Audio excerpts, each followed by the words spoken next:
Bonjour à tous et bienvenue pour ce 60e épisode d'Arrêt Caméra. Bonjour Julie, bonjour tout le monde, 60 épisodes, t'imagines ? Ça fait bizarre de le dire comme ça. Enfin, parfois, je me rends pas compte qu'on a enregistré, toi et moi, autant d'épisodes, aussi parce qu'on a fait des pauses. Mais mine de rien, 60 épisodes, ça fait un petit peu quelque chose. Ouais, c'est un chiffre tout rond, donc ça fait beaucoup. Puis ça me fait penser à 60 ans, mais en fait, pas rien du tout. Mais on n'y est pas c'est encore, la retraite, heureusement. C'est pour ça. Mais on ne va pas aller... Non, ce n'est plus la retraite. Oui, excuse-moi, c'est vrai qu'on a... Non, mais 60 ans...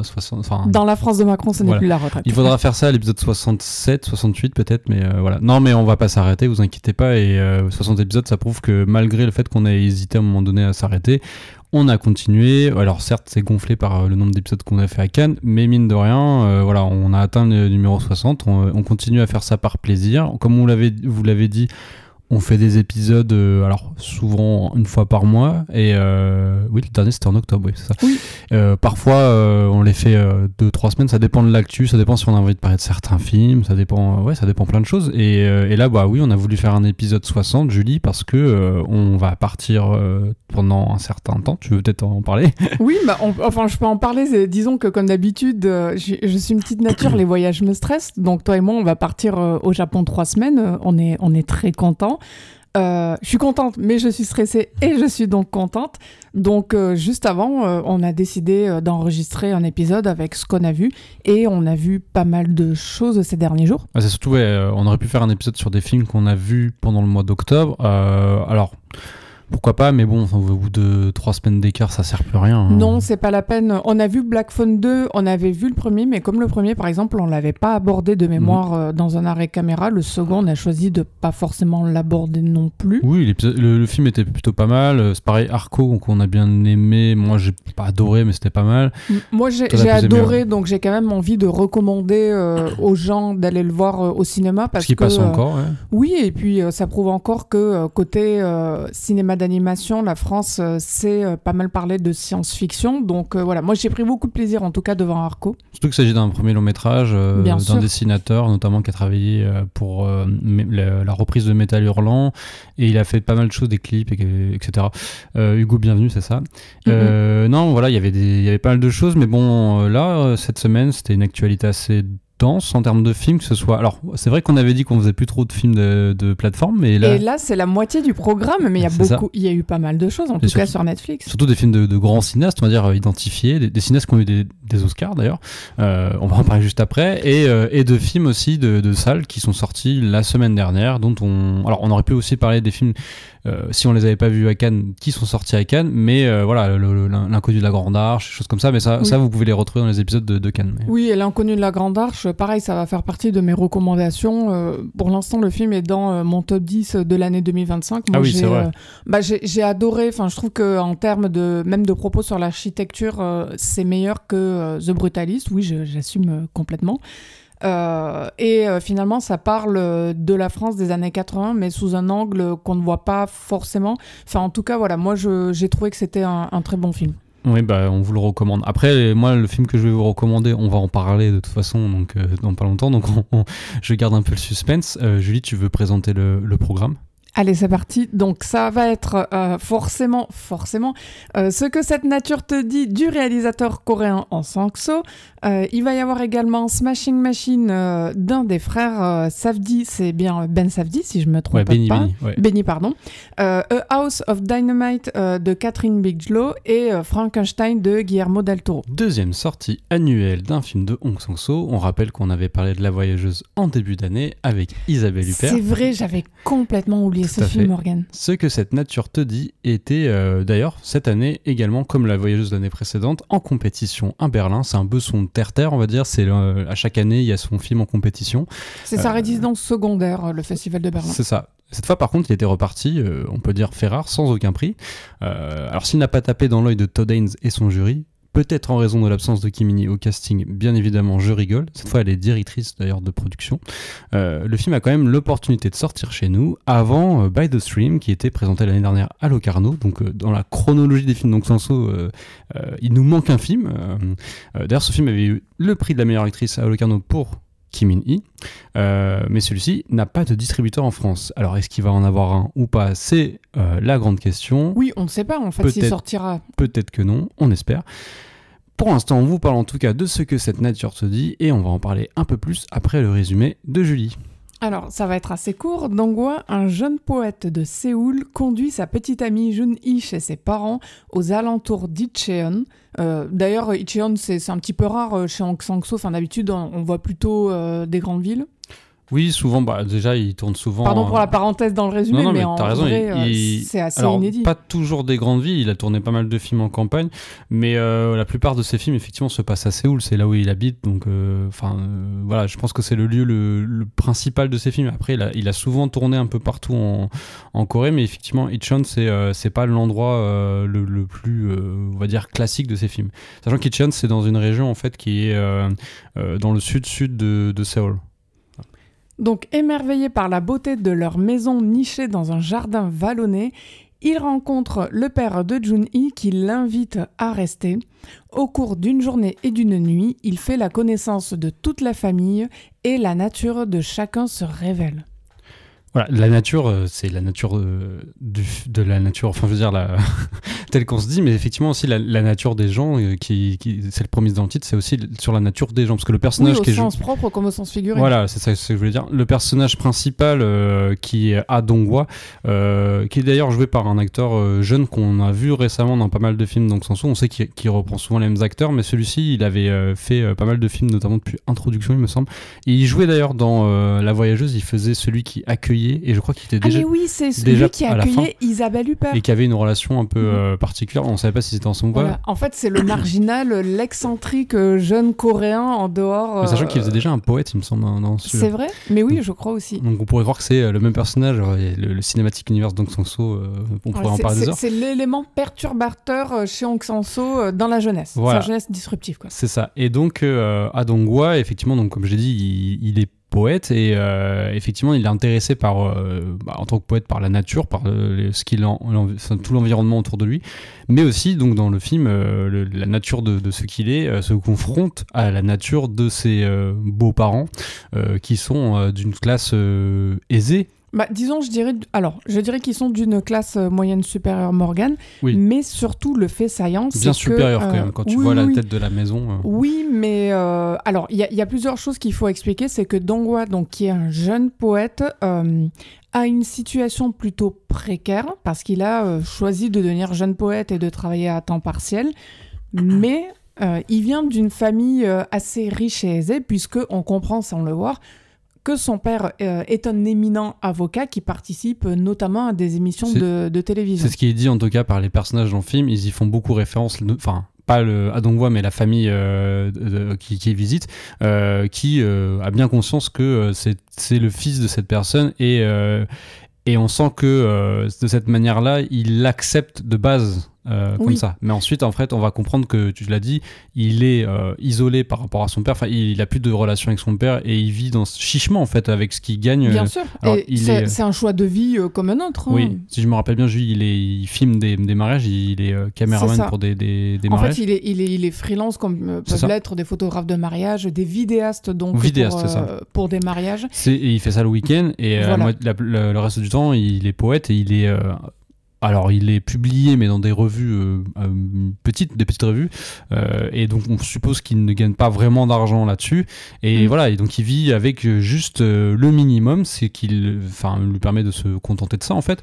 Et il s'en contente très bien. Et justement, contrairement à sa famille, son père, parce qu'on ne parle pas vraiment de sa mère d'ailleurs, contrairement à son père, et voilà, il ne vit pas dans l'opulence, même si par moment on comprend que quand il est vraiment en besoin, il fait appel à son père, mais voilà, il est pas dans un délire un peu Nepo Baby qui se construit vis-à-vis de son père toute sa carrière, alors qu'il pourrait en fait en tant que fils d'un éminent avocat dire ouais je suis poète, regardez, et voilà, se faire publier dans des plus gros trucs, et c'est pas le cas. Préciser, Morgane, quelque part par rapport à ce que la nature te dit comme film, c'est que pour nous, ce jeune homme qui est, on va dire, qui veut devenir poète, mais qui est vidéaste pour des mariages, c'est on va dire un type plutôt normal, banal, mais au niveau de la Corée et dans la culture coréenne de manière générale, qui est quelque part catalysé dans sa belle famille, c'est quelque chose de totalement inhabituel. C'est-à-dire que le fait de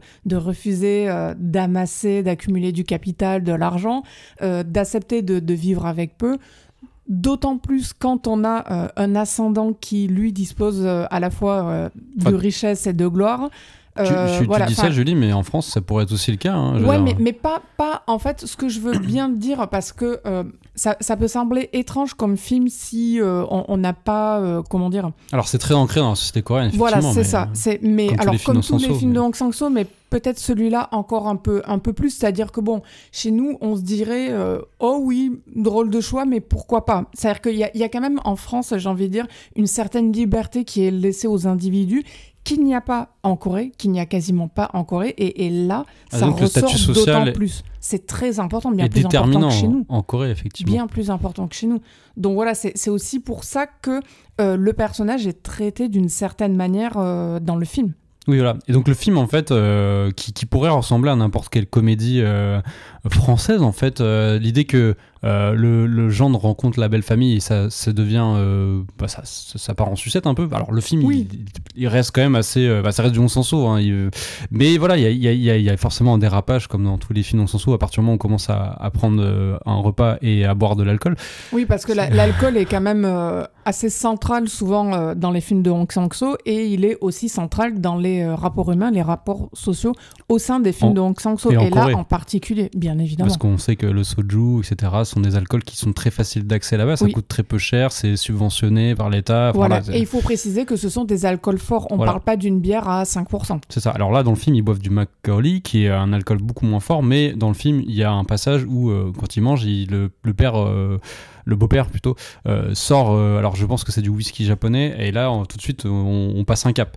Mais bon, voilà, donc du coup le film ressemble à une comédie, pourrait ressembler en tout cas à une comédie française lambda. D'ailleurs il ressemble à un film qui est sorti il n'y a pas si longtemps que ça, on en a parlé pendant le Festival de Cannes, c'est Classe moyenne d'Anthony Cordier, qui un peu le même postulat de départ, même s'il n'y a pas le rapport de classe qui est entre les riches et les gens qui sont employés pour les petites mains en fait, mais voilà, il y a quand même cette idée qu'il y a une confrontation du gendre avec la belle famille, et donc en fait c'est ça qui est assez, je pense, central dans le film, c'est que c'est une comédie en fait, c'est une comédie de mœurs, peut-être plus que la plupart des films d'Hong Sang-soo. Et d'ailleurs, c'est un peu le cas déjà de La Voyageuse, que je trouvais que c'était une comédie de mœurs, d'une certaine manière, avec le personnage très comique d'Isabelle Huppert, un peu faux-folle, qui est une espèce d'ovni d'extraterrestre. Et là, c'est un peu pareil. Là. Oui, c'est un humour, Morgane, chez Hong Sang-soo, qui est toujours, sans avoir l'air d'y toucher, un peu pince sans rire. C'est-à-dire, il y a pas quelque chose de caustique, mais c'est à la fois un choc des... un choc des cultures, mais surtout un choc de ce qui est essentiel dans la vie, parce que en fait, tout le paradoxe de cette confrontation entre ce jeune homme et sa belle famille, c'est que lui est un poète en devenir. Après, qu'il soit talentueux, qu'il soit pas talentueux, ça, on le saura pas de toute façon. On le saura pas, et peu importe, c'est son envie, c'est son choix de vie, c'est comme ça.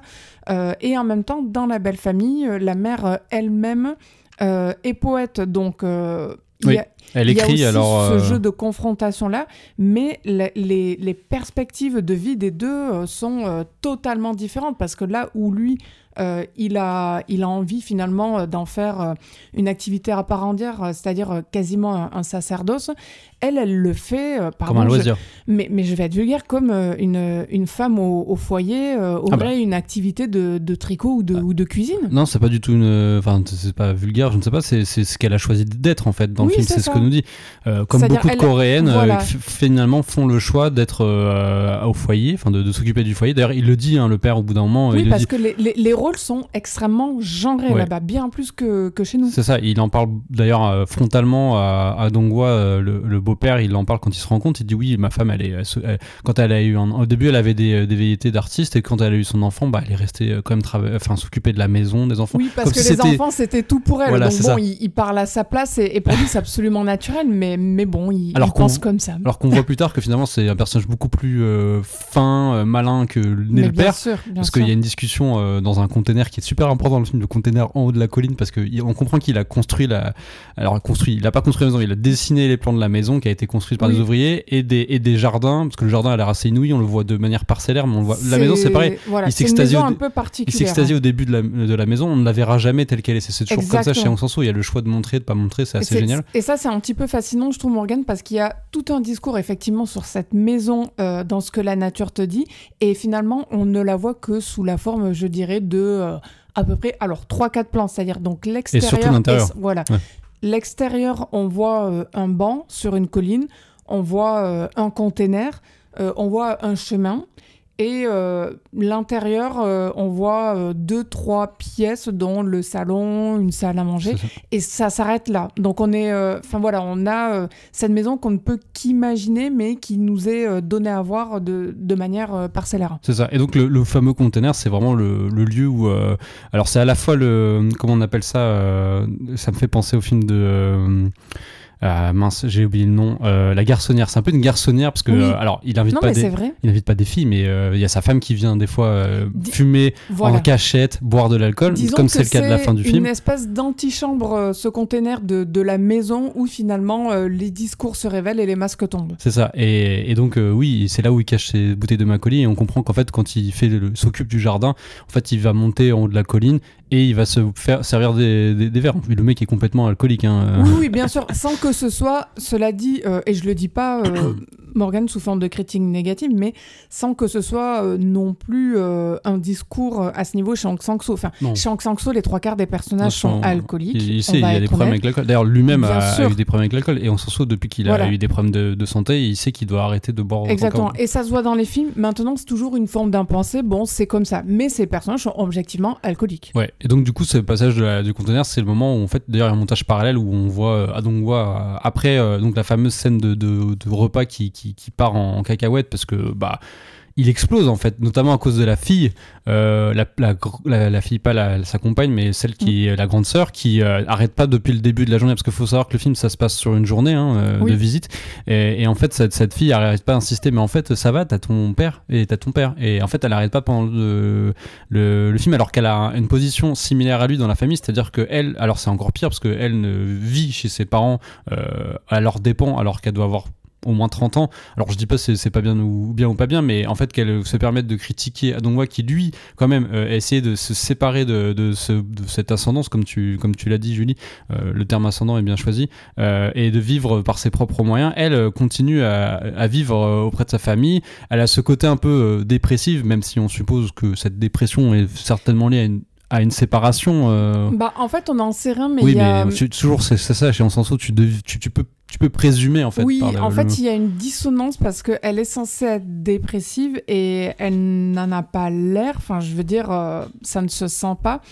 Et en même temps, je trouve que... elle joue la dépression un peu, ouais. Voilà. En fait, c'est très étrange, mais c'est ce qui fait partie, on va dire, du charme du film. Et juste, jouer la dépressive, c'est un moyen pour elle, je trouve, de justifier un comportement un peu... c'est un moyen d'essayer... Enfin, je veux dire, elle a quelque chose de complètement toxique, cette jeune femme. Enfin, je veux dire, ça se voit qu'elle exerce une espèce de... je dirais pas de pression, mais de mainmise sur son entourage où elle impose à la fois le fait qu'elle ne fasse rien, le fait que elle dispose de tout en maîtresse de maison sans forcément se rendre utile. Enfin, je veux dire, c'est... Enfin voilà, on dirait quelqu'un en convalescence, mais on comprend pas trop de quoi. Ouais. Et c'est objectivement, selon moi, l'un des...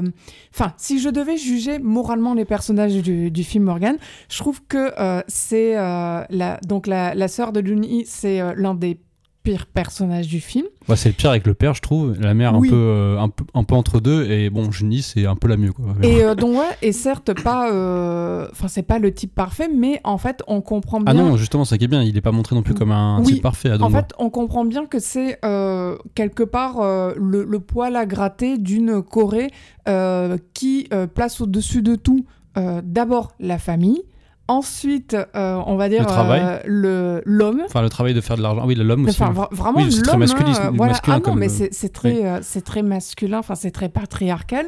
L'homme est l'homme qui travaille et qui subvient aux besoins de sa famille. Et donc D'ailleurs, il joue vachement ça, le beau-père, parce qu'il il arrête pas de dire qu'il aimait sa mère, qu'il a tout fait pour sa mère. Voilà, mais bien évidemment, il parce met que bien c'est ça qui est valorisé quelqu'un en Corée. de très valeureux, tu vois, c'est ça. C'est ça. Le mal à l'alpha coréen, quoi. Et donc Dong-hwa, premièrement, faisant un temps partiel pour juste subvenir à ses besoins. Deuxièmement, en refusant l'aide de son père riche et célèbre. Et troisièmement, en ne se présentant à cette famille qu'au bout de 3 ans de relation avec sa compagne Jun-hee, il coche toutes les cases pour énerver le Coréen moyen qui, depuis des années, vit en se conformant à la morale et à la culture de la Corée. C'est ça. Et donc, ouais, pour conclure, pour revenir vraiment à la scène le dernier quart, je dirais, du film, c'est même pas le dernier quart, c'est peut-être le dernier 5e du film, c'est quand il y a eu l'embrouille au quand repas. il y a l'explosion. Voilà, le film se divise en 2 parties, entre Dong-hwa qui, lui, se réveille de la nuit, parce qu'il a bu, il était alcoolisé, en grosse partie à cause du père, qui a forcé pour qu'il boive. On suppose que c'est un test qu'il fait faire, d'ailleurs. Oui, et d'ailleurs, ça aussi, je pense qu'il faut l'expliquer, c'est que on est, encore une fois, dans une culture où les aînés, quand ils disent quelque chose à ceux qui sont plus jeunes que, donc par exemple de boire, le jeune n'est pas censé refuser, il l'accepte. Et c'est souvent d'ailleurs ce qui s'est passé dans les derniers films de Hong Sang-soo de manière générale, c'est que il y a eu comme ça un changement d'atmosphère et une situation explosive parce que les aînés ont imposé aux jeunes de l'alcool que les jeunes n'ont pas refusé et ce qui se passe derrière est forcément un peu prévu, mais en même temps inédit, inattendu et hors des clous. C'est ça. Et donc il navigue à la fois dans la maison, il sort, il va dans le jardin, très belle scène nocturne où il regarde les plantes, etc. Il vagabonde quoi dans le jardin. Et alors, par rapport, pardon Morgane, à la scène nocturne, tu dis ta très belle scène nocturne. Moi, je voulais aussi que tu abordes un point après ton idée. On en parle après. Je pense après que tu vois où je veux venir. Oui. Et donc à côté, en parallèle, le couple qui, d'ailleurs, des acteurs excellents, je trouve, fait partie des meilleurs acteurs du cinéma Hong Sang-soo. J'ai plus leur nom, mais ils sont incroyables.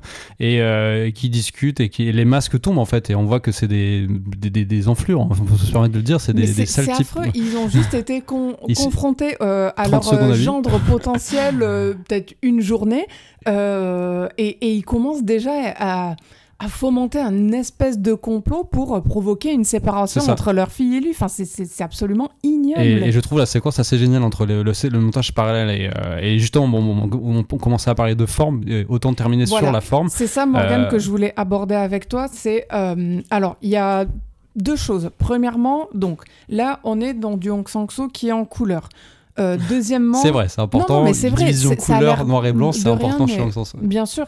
Deuxièmement, il y a du flou. Voilà, c'est un nouveau truc qu'il a depuis 2 films, on va dire, depuis In Water. Ouais, même de précédents, et je crois que By the Sea aussi. Disons que là, ça se voit beaucoup. Mais là, c'est plus dans la veine In Water. C'est-à-dire, en fait, il ne fait pas le point en fait dans le film. Il y a des moments où on a l'impression qu'il y a le point, mais voilà. Il fait pas le focus quoi. Et donc moi, ce que je voulais te poser comme question, c'est qu'as-tu à dire aux gens qui trouvent que les films de Hong Sang-soo sont laids et moches? Moi, j'ai une chose à répondre par rapport à cette question, c'est que j'ai envie de dire un peu par provocation, on peut trouver que les films de Hong Sang-soo sont moches, mais ils seront jamais aussi moches que des films Netflix ou que des films Marvel. Voilà, c'est vrai, Julie, je suis d'accord avec ça. En fait, ils sont moches par convention, c'est-à-dire qu'on va dire que si on fait pas le point, ce n'est pas beau. Si on n'a pas d'étalonnage parfait, ce n'est pas beau. Si on n'a pas de vrai chef opérateur, parce que c'est lui qui est son propre chef opérateur, hein, c'est son monteur, etc. Enfin, vous verrez à la fin du générique, c'est ça. Voilà, ce n'est pas beau, et donc du coup, c'est laid. Alors. Effectivement. Alors le film n'est pas irregardable. Enfin, c'est un peu exagéré quand même. Non, le film n'est pas irregardable. En fait, je pense que d'une certaine manière, alors les gens dire, le pire, je trouve, que dire que c'est laid, parce que effectivement, ça peut paraître laid. Moi, ce que je n'accepte pas, c'est qu'on dise que, en fait, il n'en a rien à faire. Oui. Ce n'est pas vrai. Bah non, c'est pas vrai. C'est un choix. Esthétique volontaire de la part d'Aung San Suu. Il pourrait très bien faire le point. Ce n'est pas parce qu'il a la flemme. Oui, enfin s'il le fait pas, c'est pas parce qu'il sait pas le faire, puisqu'il a déjà fait dans d'autres films, donc c'est un choix. Et d'ailleurs le film joue là-dessus, c'est que le personnage, j'avoue qu'il a, alors comme moi, je porte des lunettes et parfois j'aime ne pas porter des lunettes et voir un peu flou parce que j'apprécie ça en fait. Parfois ça, j'aime bien ne pas avoir de la netteté tout le temps et j'aime bien galérer à voir au loin et ça modifie ma perception. Et en fait le personnage le dit, il aime ça. D'ailleurs c'est dans son rapport de poète à la nature, je pense que c'est très lié. Et en fait, le film épouse cette façon de voir, c'est-à-dire qu'il y a des moments où effectivement c'est complètement flou, on voit pas la tête des personnages, où le décor au loin est flou, et donc pour moi c'est un choix déjà volontaire à ce niveau-là, et puis aussi parce que Aung San Suu il travaille la matière numérique. Alors c'est aussi par moyen économique, hein, il n'utilise pas des caméras, il n'utilise pas d'Alexa qui coûte $50,000, il n'utilise pas de en même temps, pellicule. L'économie de son cinéma, c'est pas celle-là, et c'est comme ça. C'est ça, son film a dû coûter 20 000 euros à tout péter. C'est pas du cinéma hollywoodien et c'est pas grave non plus. C'est ça. Mais contrairement à d'autres films un peu où ça manque d'argent, lui, il va utiliser ça de manière très intelligente, c'est-à-dire que finalement, il construit des plans. Alors ça bave, etc., des couleurs qui sont très criardes. Et en même temps, il y a j'en ai déjà parlé pour In Water et pour d'autres films, il y a un côté très pictural, mine de rien, il y a un côté très impressionniste et on peut pas le nier. Enfin, franchement, le flou, je pense qu'il en a totalement conscience. Ça sert aussi à créer une dimension. Alors, on dit que c'est des films très réalistes, mais d'un côté, il y a une dimension quasi abstraite par moment à cause du flou. Et parce que c'est un cinéaste impressionniste, donc San Suu, il est passionné de ça, donc voilà. Enfin voilà, c'était juste pour dire ça. Et non, je trouve que ton explication, elle est valable et elle se tient complètement. Et je trouve qu'aujourd'hui, dans le cinéma qui utilise, on met toujours en avant la VistaVision parce que Brady Corbet, parce que aussi Paul Thomas Anderson. C'est bien, il faut le 35 mm, 70 mm. Non, mais c'est bien qu'il y ait juste d'autres choses qui existent. Mais c'est bien aussi que des cinéastes s'emparent du numérique, comme il y a eu à une certaine époque, et qui continue toujours le numérique, mais qui aussi, le ciné numérique c'est disgracieux par rapport à la pellicule, mais pourquoi ne pas l'utiliser et en faire quand même quelque chose avec ? Et Aung San Suu le fait et le fait très bien. Voilà, j'ai terminé avec ma... Non, mais c'est une explication qui se tient. Enfin, en tout cas, si vous avez l'occasion de le voir, je le dis parce qu'il n'y a pas forcément beaucoup de salles qui le diffusent. Profitez-en. Oui, non, mais c'est ça. Parce que en même temps, si vous n'allez pas voir les films de Aung San Suu, les suivants ne seront pas forcément distribués et projetés. D'ailleurs, c'est By the Stream, c'est le premier Aung San Suu qui ne sort pas en salle depuis ultra longtemps, je crois. Donc voilà. Ça veut peut-être dire quelque chose aussi. Allez voir les films d'Aung San Suu parce que sinon Morgane ne pourra pas aller voir By the Stream et vous allez lui faire énormément de peine. Voilà, je pense que c'est une bonne raison pour aller voir le film. On passe à un film totalement différent, un univers totalement différent et un réalisateur totalement différent. Smashing Machine de Benny Safdie. On avait connu les frères Safdie qu'ensemble, côté réalisation. Alors oui, mais non, c'est pas connu. Oh non, tu étais déjà en train de me fact-checker, Morgane. Désolé, je vais juste préciser parce que vas-y. Non, il faut savoir que le premier film des frères Safdie, c'est Pleasure of Being Robbed et c'est juste Josh Safdie qui l'a réalisé. Voilà, c'est tout. Mais effectivement, sinon on les a depuis connus qu'ensemble. Et Pleasure of Being Robbed, je crois qu'il est pas trop sorti en salle. Je crois qu'il est sorti après la sortie du deuxième film. Donc, désolé. Non, c'est pas grave, je la refais. On avait presque connu que les frères Safdie ensemble, côté réalisation, pour des super films comme Mad Love in New York, Good Times avec Robert Pattinson, ou encore l'excellent Uncut Gems avec Adam Sandler.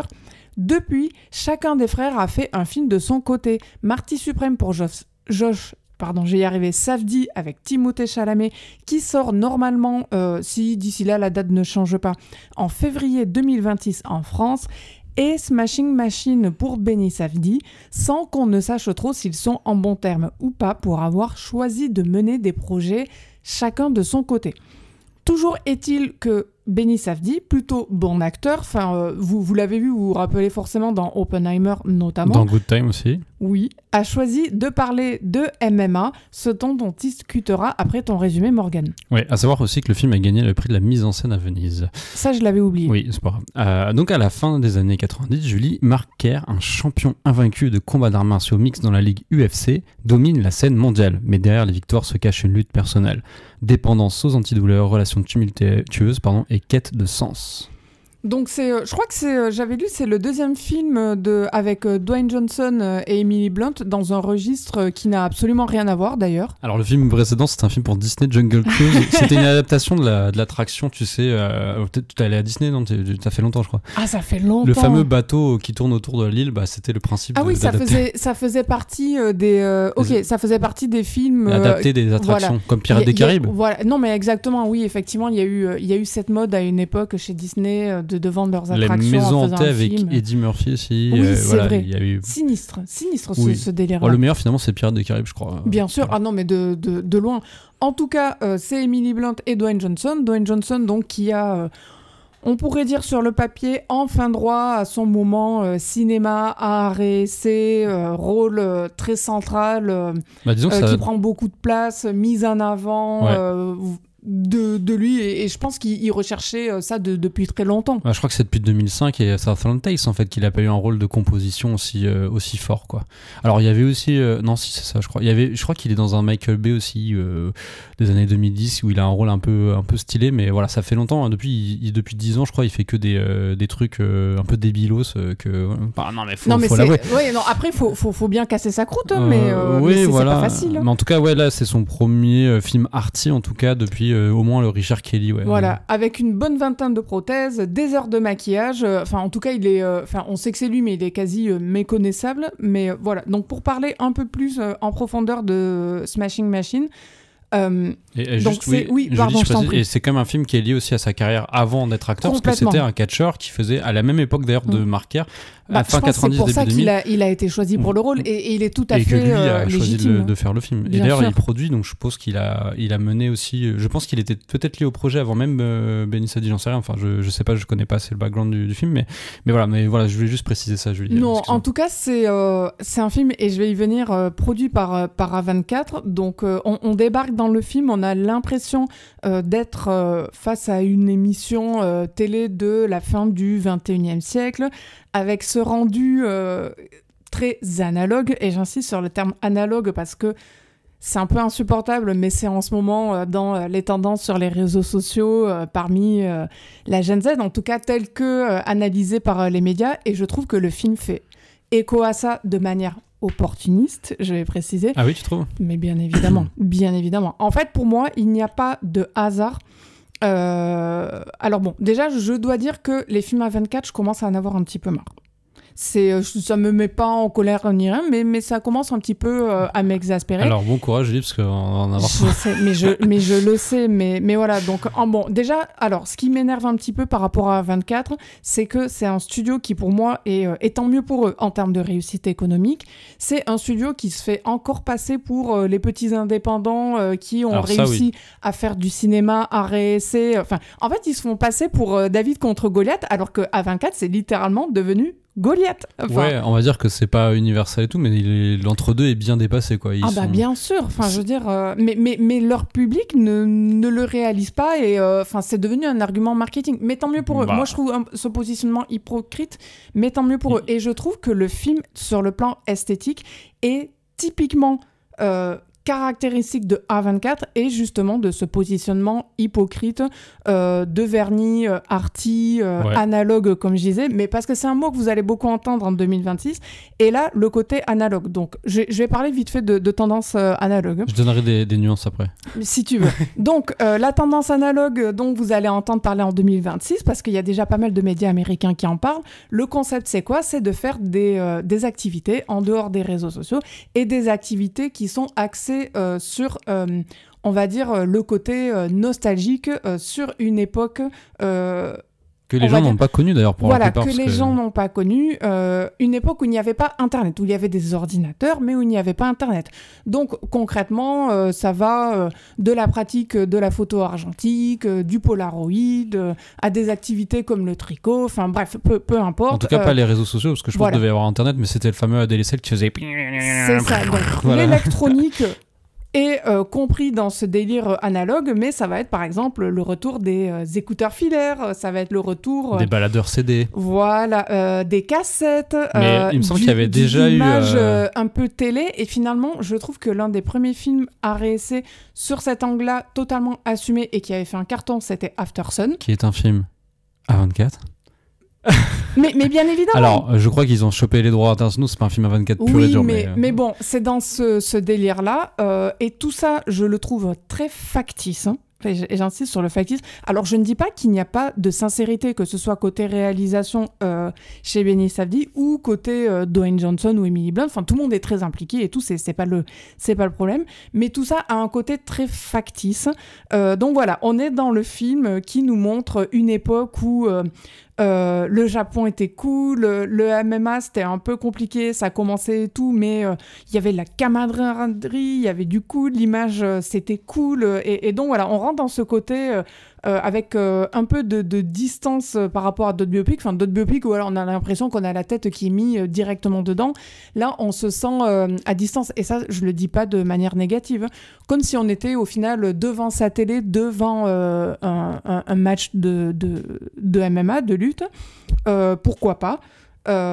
Après, voilà, tout le film joue à chaque fois sur ce truc de cette fausse impression de réalisme, de documentaire très, encore une fois, télé, sur ce sport, sur sa naissance, et en même temps, essaie de faire de Kerr, donc son personnage principal, un homme...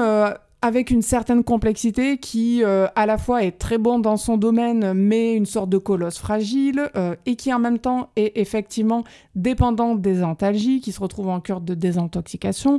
Il a une relation toxique... Pas que des antalgiques. Non, oui. Mais bon, pour le dire les opiacés aussi, les opioïdes.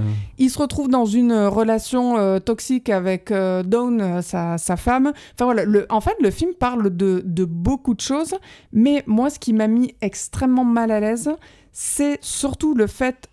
alors, j'ai trouvé le personnage complètement antipathique, mais c'est pas grave. C'est voulu, d'une certaine manière, mais bien ça sûr. se confronte à aussi une autre façon de faire, de présenter le personnage. C'est un petit peu... Je trouve ça toujours un petit peu bizarre d'avoir un personnage totalement antipathique et de ne pas donner lieu à... comment dire ? Un examen du personnage. Alors, je vais être claire, je dis pas qu'il faut que le film juge son personnage, je ne dis pas qu'il faut que le film donne une morale, c'est pas du tout la question, mais le film est un peu bizarre et un peu bâtard parce qu'il veut parler de beaucoup de choses, c'est-à-dire que d'un côté, on dirait qu'il cherche à tendre vers la géographie, d'un autre, on dirait qu'il cherche à tendre vers le mélodrame, et en fait on voit que c'est un biopic qui veut pas être comme les biopics classiques, que ce soit par son esthétique ou sa manière de montrer son personnage, encore une fois comme un documentaire télé, mais d'un autre côté, je trouve que c'est dans ce projet-là en tout cas un film qui échoue, parce qu'au final le film fait un biopic qui ne sert à rien, comme la plupart des biopics. Oui, Julie, t'as raison. En fait, le problème du film, c'est qu'il essaie de chasser plusieurs... lièvre à la fois. Ouais, lièvre à la fois. C'est l'expression. À la fois être... oui, merci Julie. Être à la fois une géographie et en même temps une espèce de regard un peu clinique et critique sur son personnage. Et en même temps, le film se construit sur deux types de séquences. Donc d'un côté, on a les séquences privées où c'est surtout, on montre que le personnage n'est pas ce qu'il est en public. C'est-à-dire quelqu'un d'éminemment sympathique, c'est quelqu'un qui a beaucoup de problèmes de gestion de la drogue, de gestion de la colère, de gestion émotionnelle tout court et de relations humaines. Oui, parce que ça reste quand même amoureuse, misogyne. parce qu'il y arrive avec avec les hommes, hein, il est très camarade, etc. Oui, c'est un misogyne, oui. notoire. Ouais. Et donc voilà, le film, alors ça pourrait être intéressant, mais malheureusement, les scènes s'empilent par le montage d'une manière assez... c'est toujours les mêmes séquences, ça apporte pas grand-chose. Et c'est vrai que c'est assez répétitif quand j'y pense. À la limite, c'est pas grave, mais ça manque surtout de regard en fait du cinéaste, je trouve, dessus. Benny Safdie, je trouve qu'il laisse trop genre, regardez, c'est comme ça. Oui, il se contente de montrer, je trouve. Voilà, c'est ça. Ça manque peut-être d'un regard de metteur en scène, en fait. C'est ça la question, en fait, qu'on se pose. Voilà. Donc, le film, du coup, laisse un goût de tout ça pour ça. Alors, le décorum est super. Je trouve la reconstitution, on y croit, hein, c'est les années 90. Les acteurs sont très investis, sont très bons. Et puis, bon, la mise en scène est assez classique. Hein. Je dis pas que c'est moche. Hein. Enfin, c'est moche, je veux dire. C'est pas mauvais, mais c'est pas génial non plus. Mais voilà, ça reste soigné, quoi, comme film. Mais voilà, au final, tout ça pour un film qui finalement raconte une histoire qu'on a déjà vue 1000 fois, de sportifs torturés. Enfin, Rocky, c'est un peu la même chose. Alors, Rocky, il y a quand même l'idée que c'est le triomphe du personnage de middle class, un peu le rêve à l'américain, enfin le rêve américain qui s'accomplit, etc. Donc c'est un peu différent. Il met plus de nuances. Safdie, on sent qu'il est, c'est quand même des cinéastes qui ont fait des films sur des types qui galèrent. Hein, oui, mais après, tu vois, par rapport justement à Rocky, pour peut-être, j'ai pas vu le film, Morgane, mais par rapport à ce que tu dis, je trouve que c'est quand même quelque chose qui manque là sur Smashing Machine, c'est qu'on n'a pas de contexte, pourquoi il est comme ça, qu'est-ce qu'il veut, qu'est-ce qu'il cherche au fond, pourquoi il veut gagner, pourquoi il est terrorisé par la défaite.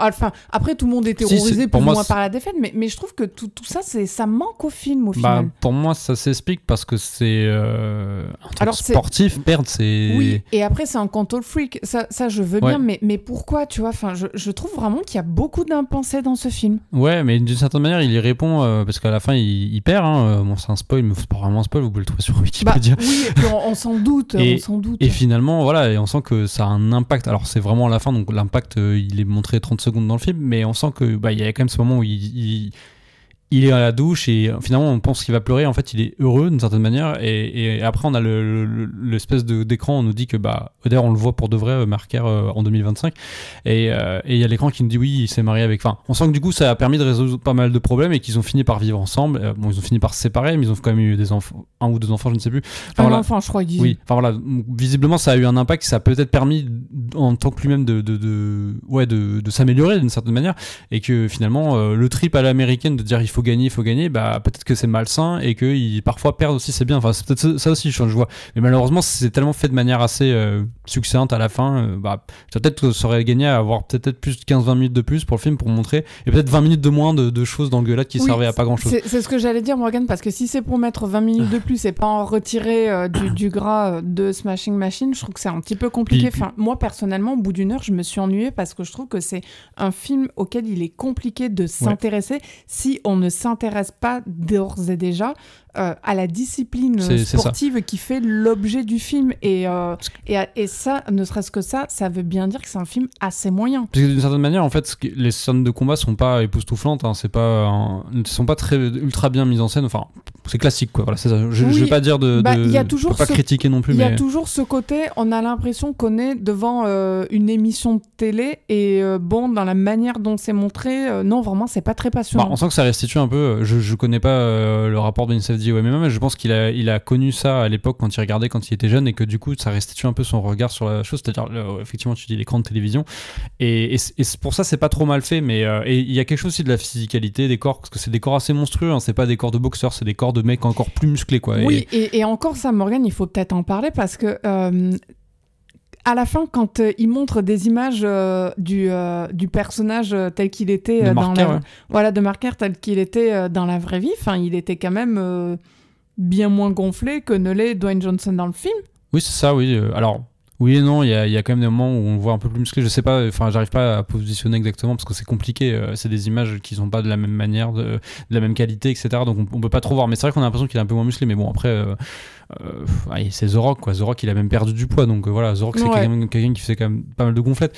Donc oui, puis il y a un côté aussi un peu monstrueux, de la prothèse, etc. On la voit, la prothèse, on voit bien sûr, et c'est fait exprès. Oui, et voilà. et tous les participants, d'ailleurs tous les sportifs dans le film sont comme ça. Ils ont tous l'air de géants, voilà, de colosses qui mangent énormément de shakers, de protéines, etc. Ça c'est peut-être l'aspect, j'ai envie de dire, cette physicalité, l'aspect le plus intéressant de Smashing Machine, parce que pour le coup, à ce niveau-là, c'est très bien filmé, c'est très bien rendu. Et en même temps, dans cette physicalité, il y a peut-être le seul moment, Morgane, où je trouve que l'émotion transparaît.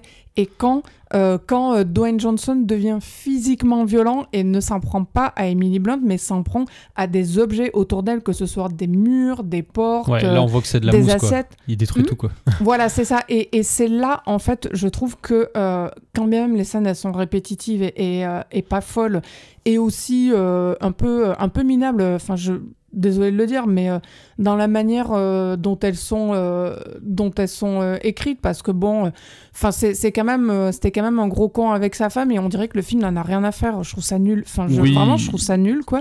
Oui, le problème, c'est pas tellement en rapport, enfin le personnage, mais c'est plutôt dans le personnage de Dawn qui est finalement assez poil à gratter, un peu génial. Enfin, voilà, c'est plus ça qui pose problème plutôt que l'écriture du personnage de Mark Kerr. C'est plutôt l'écriture du personnage d'On qui du coup est réduit à une espèce d'objet un peu irritant. Oui, pour le spectateur autant que c'est ça qui est dommage. Et non, mais c'est nul d'écrire des rôles féminins dans ce genre-là. Mais de toute façon là, ça va être un peu une constante. À cet épisode, moi les rôles féminins, en fait, je commence à en avoir marre d'avoir l'impression de voir des rôles féminins qui sont pas des vraies femmes, mais qui sont des femmes avec rapidement un ou deux traits de caractère, peut-être vite fait un centre d'intérêt. En fait, ce sont pas des femmes tangibles, ce sont des espèces de je sais pas, c'est des feuilles de papier dans l'air, c'est des plumes, enfin c'est des trucs qui n'existent pas, et c'est très exaspérant de voir ça. Mais bon, en tout cas, non, ce que je voulais juste dire par rapport à ces scènes-là, c'est que c'est peut-être la seule fois, je trouve, où il se dégage une véritable émotion, quelque chose qu'on peut palper dans A Smashing Machine, parce que on sent le danger à ce niveau. C'est-à-dire que forcément, on se met à la place de Emily Blunt, avec son gabarit, et on sent qu'il peut limite la broyer, quoi. Mais voilà, c'est ça. Et là, vraiment, on sent quelque chose, et c'est absolument tragique, parce qu'on le sent là, alors qu'on le sent pas sur le ring, où il se prend des coups et tout, mais c'est la camaraderie. Mais c'est tout. Voilà, c'est ça. Mais d'une ça. certaine manière, c'est ça qui est bien fait dans le film. C'est ça qui montre que c'est pas du fake, hein, c'est pas du catch. Et d'ailleurs, le catch, c'est pas du fake, parce qu'il y a aussi des douleurs. Et d'ailleurs, Dwayne Johnson, j'avais lu pour préparer ce podcast, cet épisode Morgan, que à un moment, à un certain combat, il a vraiment pris des coups. Oui, c'est pas de l'acting. Oui, voilà. Non, mais et puis le catch non plus, c'est pas du fake. Hein, les dangers sont réels. Mais voilà, autant les combats sont tels qu'ils sont, et qu'ils sont ultra violents, et il y a de la violence, mais ça reste dans une espèce de camaraderie, alors que les engueulades, ça pourrait déraper. Heureusement, ça n'arrive pas. Alors ça dérape, il met des coups, il est violent, il est menaçant, etc. Heureusement, il est pas violent vis-à-vis d'elle, mais voilà, on sent quand même que on est dans un autre type de confrontation. Il est pas violent physiquement, mais il est extrêmement violent d'un point de vue psychologique. Oui, c'est ça. Oui, alors oui, par contre, c'est ça le pire, en fait, finalement, c'est la pression psychologique qu'il lui met, etc., le contrôle fric, etc. Oui, et puis en dehors de ça, voilà, c'est un type ignoble, je veux dire, lui, il veut juste une poupée, il veut juste une femme qui dise rien, qui lui fasse ses shakers, mais ça, encore une fois, le film, complètement sa personnalité. Le film, on a complètement conscience, si on le voit, le problème, c'est le rapport du personnage. Voilà, c'est ça, le problème, c'est l'écriture du personnage de Dawn, qui fait que, du coup, on dit, ok, mais elle, du coup, finalement, presque on pourrait dire que c'est normal qu'il est comme ça, parce qu'elle est chiante. Mais c'est ça, en fait. C'est vraiment faire les questions et les réponses, et c'est un peu dégueulasse. Moi, juste pour terminer sur le film, j'avais dit que je mettrais des nuances, je l'ai pas fait, mais je vais le faire. Allez, c'est ton moment. Alors, je suis pas d'accord avec ce que tu dis sur l'image A24 du film, parce que c'est mal connaître, mais si tu connais, mais tu connais peut-être un peu moins, mais les films des frères Safdie, c'est quand même des films qui sont avec ce grain, il y a toujours eu ce grain, en fait. Oui, non, mais je suis d'accord. Pour moi, c'est pas le grain A24, c'est le... Non, mais là je trouve que c'est poussé à son paroxysme. Après, je pinaille un peu, et je suis peut-être un petit peu, je le reconnais, Morgane, de mauvaise foi, mais là, je trouve que c'est trop. Ouais, mais je sais pas, pour moi, pour moi ça reste, en fait, c'est assez marrant, c'est une espèce d'extension du mumblecore, en fait, des années 2000, là où ils ont commencé à faire des films, les frères Safdie, oui, avec des... mais je crois que j'en ai ras la casquette du mumblecore. Bah, Voilà, en fait, quelqu'un le dit, moi j'en ai marre de ce bah, truc-là. c'est marrant, c'est qu'aujourd'hui, ça devient une esthétique. Alors, autant c'était un sous-genre, maintenant, ça va devenir une esthétique quasi dominante. C'est ça qui est marrant. Oui, quoi, c'est ça, c'est ça. Mais voilà, après, reprocher à Beni Sadi de le faire, je suis pas forcément d'accord, parce que c'est un peu un des chefs de file avec son frère, du coup, de ça. Mais voilà. après, c'est ce que je disais, je nie pas du tout la Pour moi, c'est pas qu'une tendance, une mode chez eux. Voilà. Non, moi, je ne nie pas la sincérité du procédé. Je dis juste que là, ça s'inscrit... et parfois, on s'inscrit malgré soi dans une tendance, et c'est, je trouve, ce qui est en train de se passer. Oui, Enfin, malgré. faut évoluer, quoi. Ouais, d'accord. On passe au film suivant ? Allez, c'est un film Netflix cette fois, House Oui. of Dynamite de Catherine Bigelow. Première femme réalisatrice à avoir reçu l'Oscar du meilleur réalisateur, ou alors meilleur cinéaste on va dire, avec Oui. Des mineurs en 2010. C'est vrai. Catherine C'est fou. Bigelow est connue pour ses thrillers et polars musclés, souvent politiques. Elle revient 8 ans après Détroit, sous l'égide de Netflix, avec un film sur les coulisses d'une gestion de crise au sein du gouvernement américain et notamment de la Maison Blanche, A House of Dynamite. Est-ce que c'est un retour gagnant ? On en parle après le résumé de Julie. Donc ça va être très court. Les radars de la base militaire de Fort Greely, en Alaska, détectent un missile nucléaire. Le président et son entourage doivent profiter du peu de temps dont ils disposent pour tenter d'abattre le missile avant qu'il n'atteigne Chicago. On le dit d'emblée, le missile, on le voit qui est tiré, mais on ne sait pas qui le tire, et c'est justement ce qui fait partie, entre autres, des discussions durant tout le film. Ah, c'est là où le film prend une dimension à la fois plus théorique que politique finalement. Ce que certains a critiqué, Oui, c'est que c'est un vrai film théorique. c'est qu'en fait, bah ouais, il prend pas il prend pas parti d'un truc politique. On n'explique pas ce qui est réellement comment dire, pourquoi il y aurait une bombe contre les États-Unis. Alors, les gens ont dit ouais que Catherine Bigelow pourrait être pro-États-Unis, ce qui est en soi, elle l'est sûrement hein, en tant que cinéaste américaine. Bah après, si elle veut être patriotique, non, mais, bon... et voilà. Mais là, je trouve que le film se situe avec ça, justement. Alors, et en plus, on va le dire, hein, à la fin, on ne voit pas les effets en fait de ce que ça a eu. On sait même pas si c'est tombé en fait la bombe. Alors, il y a quand même une espèce de fin avec les gens qui se précipitent dans l'abri et on suppose qu'effectivement ça a dû tomber la bombe et que voilà il faut se protéger. D'ailleurs il y a une espèce de comment dire de fumée qu'on voit dans le ciel qui laisse penser que c'est ça. Mais voilà, c'est pas montré. Mais voilà, du coup moi le film, j'aurais adoré qu'à la fin du film, Morgane, quelqu'un il ouvre la porte et il fasse c'est une blague, la bombe elle existe pas, il s'est rien passé. Oui, mais bon, est-ce que du coup le film aurait eu un impact Non. Ça aurait été peut-être rigolo, mais voilà, vis-à-vis du film, je sais pas si ça aurait été qualitatif. Mais en tout cas, voilà, c'est là où du coup on comprend que le film reste très théorique et en fait, ce qui intéresse Catherine Bigelow, c'est de montrer les ressorts en fait du gouvernement et notamment de la Maison Blanche et de toutes les antennes comment ça marche, satellites, donc le Patagone. Alors j'ai oublié les noms parce que c'est très spécifique comme nom. Et le film d'ailleurs le cite avec des sigles et après et tout ça, bon, c'est du décorum, c'est l'administratif. Mais voilà, c'est ça. Mais en fait, on va la faire simple. Donc on voit le film, c'est un film choral. Il y a 3 chapitres dans ce film choral. Le premier est globalement orienté autour d'une cellule de crise très importante aux États-Unis avec beaucoup de fonctionnaires. Bah, c'est les fonctionnaires en fait, des fonctionnaires qui sont dans le feu de l'action quoi. C'est pas les fonctionnaires comme on pourrait croire. Voilà. On dit la poste, les fonctionnaires. Non, non. Le second se concentre autour d'une autre structure composée essentiellement de militaires et on est aussi avec des diplomates. Et le troisième monte encore, grimpe dans la hiérarchie, où on est cette fois auprès du président des États-Unis, avec à la fois ses gardes du corps et encore des militaires, mais qui sont au plus près du cœur du pouvoir. C'est le chef du Pentagone, c'est ça. Littéralement. Donc ouais, voilà, en fait le film redéploie... alors oui et non, il redéploie. Déjà le film se passe sur un espace de 20 minutes en fait. C'est un espace de 20 minutes entre le moment où le missile est tiré et le moment où le missile tombe. Et en fait, il va redéployer 3 fois ça, avec des personnages qu'on voit un peu de manière... surtout par écran, parce que finalement, c'est ça, en fait, c'est une discussion Zoom, quasiment. Exactement. En fait, au début, certains personnages, donc, parce que tout le monde participe, donc on a le point de vue principal de chacune des 3 parties, et donc les personnages qu'on voit plutôt à la fin, comme le président des États-Unis, sont au départ esquissés parce qu'on ne les a pas à l'image, on n'a que le son de leur voix. Alors oui, littéralement, oui, c'est le cas du président, c'est ce cas-là, mais d'autres personnages qu'on voit sur l'écran, en fait, on se rend compte qu'on va les voir littéralement pour de vrai dans l'image filmée. Mais voilà, donc du coup, c'est 17 minutes, mais je disais c'est 17 minutes, finalement, plus on se rapproche enfin, plus on avance dans les différents actes, plus on se rend compte que ça est rapproché dans un temps limité, parce que, en fait, autant on a les militaires qui repèrent le missile, donc c'est un peu en avant, en amont, je veux dire. Ensuite, quand le président intervient, lui, c'est le laps de temps est beaucoup plus resserré, puisqu'il intervient à un moment donné beaucoup plus resserré par rapport au lancement du missile. Et c'est assez passionnant comment elle arrive à redéployer 17 minutes sur 2 heures de film quasiment. Et c'est même des choses qu'on voit rarement ces dernières années, je trouve, Morgane, au cinéma, parce que bon, le cinéma, en gros, c'est quoi? C'est que, on va dire, en 2 heures de film, on peut nous faire vivre des semaines, des mois, des années, etc.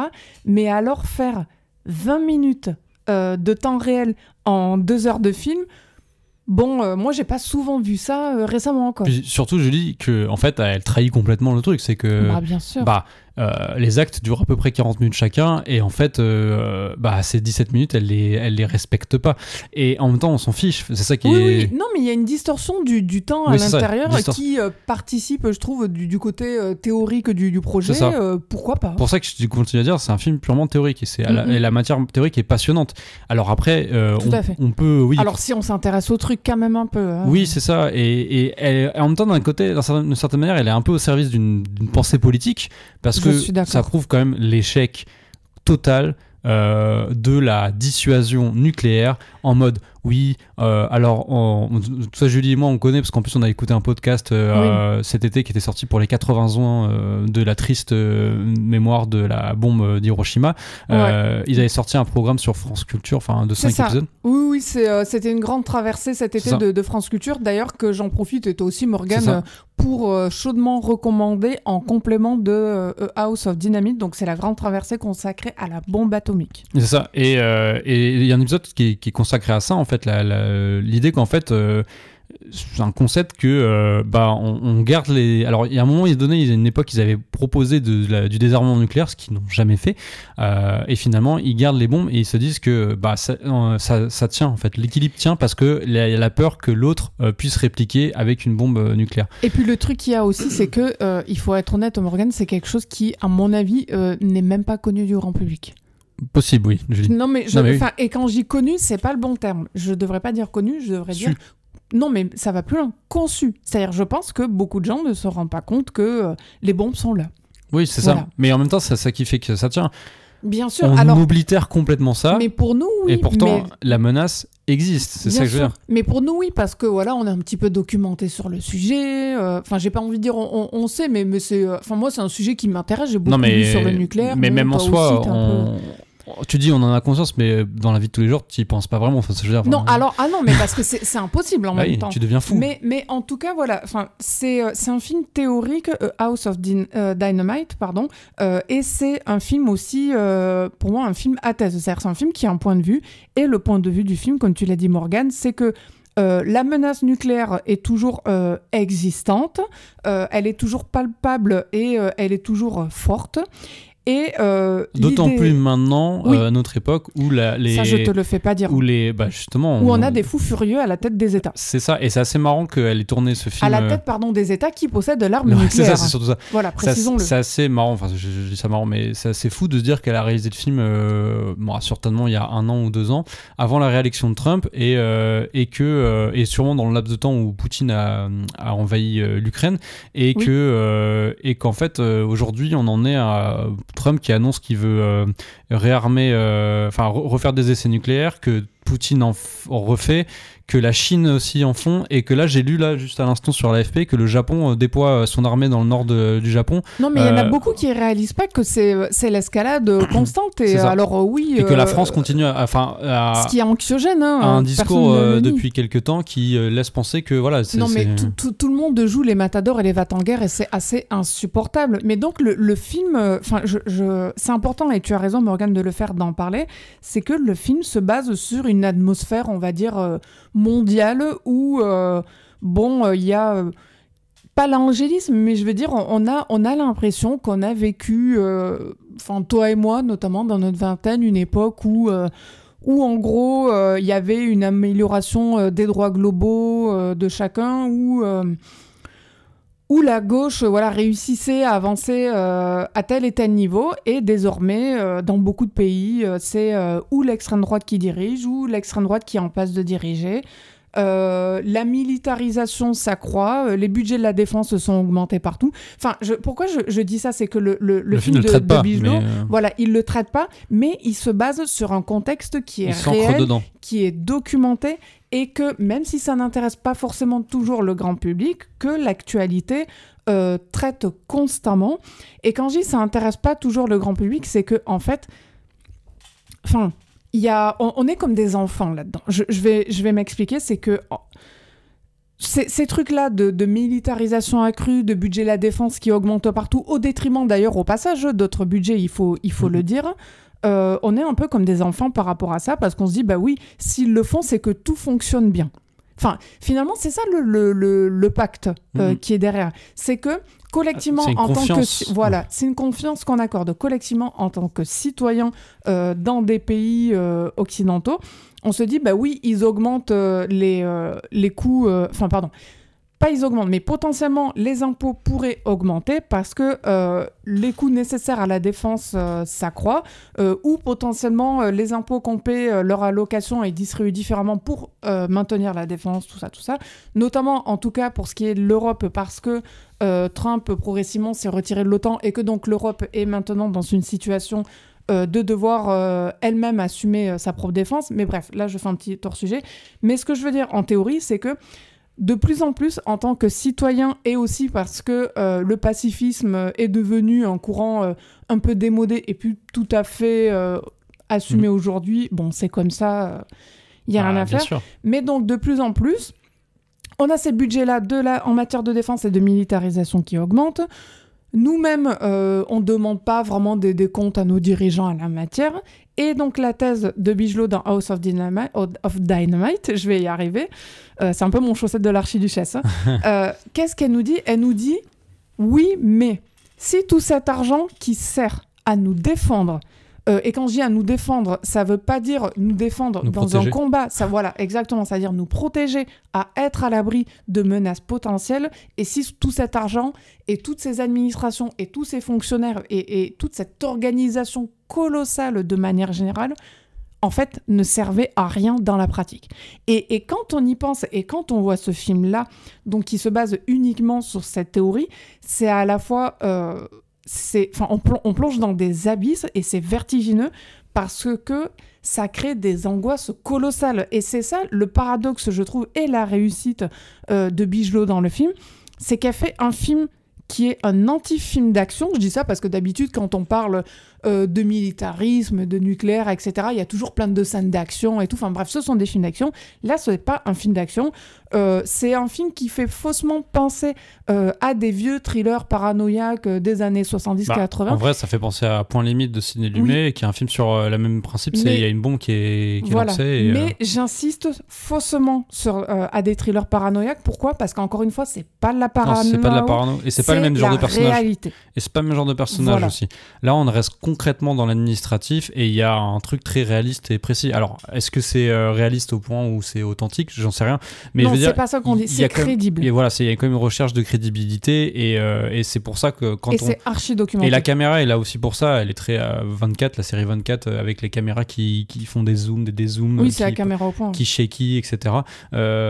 Et c'est une forme quasi télévisuelle des années 2000. C'est assez intéressant qu'elle ait choisi ça, parce que Catherine Bigelow, c'est quand même une cinéaste qui a fait des films assez différents, mais toujours avec une caméra sur d'elle, etc. Là, on a l'impression d'être vraiment dans une espèce de climax des années 2000, c'est assez marrant. Oui, et ça participe au caractère anxiogène du film. Oui, c'est ça. Et ça donne un côté un peu plus dynamique aussi. House of the Animate, pardon, c'est une mauvaise blague, mais c'est vrai. Et donc, du coup, voilà, l'idée, c'est qu'on est vraiment au cœur de l'action sur des espaces de temps, 17 minutes, certes dilatés, mais voilà. Et on ressent vraiment le stress palpable des personnages. Et oui, c'est ça. Et je trouve que c'est la force du film, et en même temps, bon, peut-être aussi les imperfections, c'est-à-dire qu'il y a des scènes qui sont pas toujours très réussies. Il y a aussi... À la fin, je trouve que ça devient un peu répétitif. Oui, parce que forcément, tu redéploies 3 fois la même chose. Ça peut paraître un peu longué. Et surtout, il y a toujours des choses trop moins réussies, notamment les coups de fil à la femme de...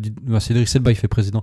Elle est en Afrique. Ça c'est nul. Voilà, ça c'est un peu du sentimentalisme qu'on aurait... Ouais. En fait, je pense qu'on aurait pu se rester... À sa femme qui va préserver les éléphants au Kenya, enfin bon, rien à faire. Je pense qu'on aurait pu l'avoir en off, c'est-à-dire pas montrer, voilà. On aurait pu s'en contenter, des choses comme ça. Et aussi, la principale frein du film, je trouve, réserve par rapport au film, c'est aussi le fait que par moments c'est un peu confus, faut avouer. Ah oui, alors on est totalement c'est perdu. C'est très ambitieux de la part de Bigelow d'avoir fait ça, et parfois on se perd un peu. Il y a des moments où on comprend rien. Enfin, faut le dire, moi il y a des moments j'ai rien compris, pas beaucoup, mais j'ai rien compris. Les personnages parlent de choses dont on... Alors certes, j'avais dit, il y a des cycles qui sont expliqués par un effet un peu assez marrant. Ouais, mais après c'est marrant, mais on s'en fout. Oui, en fait, voilà, et puis... Et en même temps, je comprends qu'elle ait voulu faire ça, parce que du coup, nous, gens normaux, ne comprenons pas ce qui se passe, parce que ce sont des choses qui sont complètement déconnectées. Je pense qu'elle a fait ça, Morgane, pour une raison, pour le dire à moitié en rigolant, mais je suis sérieuse, de street cred, en fait. Ouais, c'est possible. Bigelow, elle a fait ça. Elle a fait Zero Dark Thirty sur l'assassinat alors, sur les tortures faites aux prisonniers pour l'assassinat d'Osama Ben Laden, c'était quand même très documenté comme film. Oui, et puis le film, quand je dis c'est pas de la parano, c'est réel, il faut savoir, moi j'ai lu ça il y a quelques jours, que le Pentagone apparemment est pas du tout content du film. Ils se sont exprimés, ils s'en sont émus. C'est normal, parce que le film, il nous dit quoi ? Enfin, encore une fois, il nous dit que nos impôts vont dans des organisations inefficaces. Alors, à ce niveau-là, ce qu'on peut en dire, c'est que pour moi, c'est pas tant un film patriotique qu'un film libéral, voire ultra-libéral. Oui, c'est ça. Pour moi, Bigelow, c'est ça. Bigelow, elle est pas patriotique, c'est quand même très libéral, et à ce niveau-là, oui. C'est clairement un film qui montre l'État, mais qui montre l'État comme une machine lourde, compliquée à faire bouger, compliquée à faire fonctionner, et globalement inefficace, parce que le film montre une succession d'échecs, que ce soit des échecs dans l'action de l'État, ou que ce soit des échecs dans la sphère intime des individus qui participent à cette énorme machine qu'est l'État. Donc c'est un film ultra-libéral. Ce qui est bien évidemment largement critiquable. Oui, c'est ça. Mais le film est très bien foutu. C'est un film malin, rusé, je trouve. Et je suis assez content que Bigelow soit revenu parce que ça faisait longtemps qu'on n'avait pas eu de film, Détroit 2017, qui était un film, pour le coup, beaucoup plus politique, sur les émeutes, la violence des violences policières contre notamment les communautés afro-américaines.